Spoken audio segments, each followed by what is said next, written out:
അസ്സലാമു അലൈക്കും. ഈ ചാനൽ ആദ്യമായി കാണുന്നവരാണെങ്കിൽ ഒന്ന് സബ്സ്ക്രൈബ് ചെയ്ത് നിങ്ങളുടെ അഭിപ്രായങ്ങളും നിർദ്ദേശങ്ങളും കമൻറ്റിൽ രേഖപ്പെടുത്തണേ. റജബ് മാസം നമ്മിലേക്ക് കടന്നു വന്നിരിക്കുകയാണ്. ഈ മാസത്തിൽ ചൊല്ലേണ്ടതും പതിവാക്കേണ്ടതുമായ ചില ദിക്റുകളും സൂറത്തുകളും ദുആകളുമാണ് ഈ വീഡിയോയിൽ പറയുന്നത്. നമ്മൾ ചെയ്യുന്ന ഓരോ അമലുകളും അല്ലാഹു സ്വാലിഹായ അമലായി സ്വീകരിക്കട്ടെ.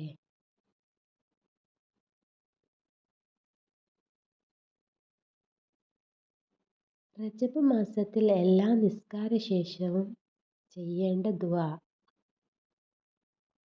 അല്ലാഹുമ്മ ബാരിക് ലനാ ഫീ റജബിൻ വ ശഅബാൻ വ ബല്ലിഗ്നാ ലനാ റമളാൻ വ വഫിഖ്നാ ഫീഹി ഖിയാമി വ സിയാമി വ തിലാവത്തിൽ ഖുർആൻ. അർത്ഥം: റജബിലും ശഅബാനിലും ഞങ്ങൾക്ക് ബറക്കത്ത് ചെയ്യണമേ.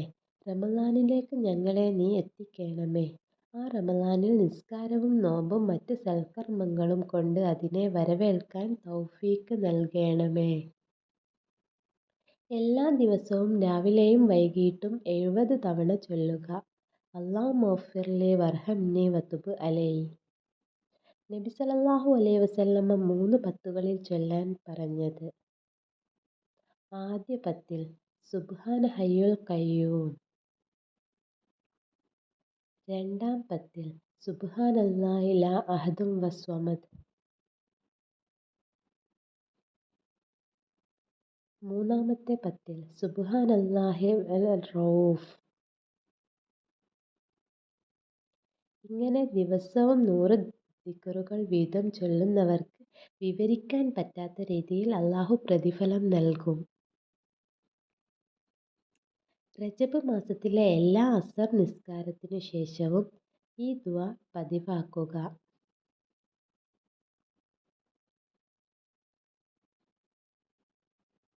അസ്തഗ്ഫിറുല്ലാഹൽ അലീം അല്ലദീ ലാ ഇലാഹ ഇല്ലാ ഹുവൽ ഹയ്യുൽ ഖയ്യൂം എന്ന് തുടങ്ങുന്ന ഈ ദുആ എല്ലാവരും പതിവാക്കുക. എല്ലാ ദിവസവും യാ ലത്തീഫു യാ അല്ലാ 5000 തവണയും യാ നാഫിഉ യാ അല്ലാ 100 തവണയും പതിവാക്കാൻ ശ്രമിക്കുക. സൂറത്തുൽ ഫാത്തിഹ, സൂറത്തുൽ ഇഖ്ലാസ് എന്നീ സൂറത്തുകൾ അധികരിപ്പിക്കുക. സയ്യിദുൽ ഇസ്തിഗ്ഫാർ അധികരിപ്പിക്കുക.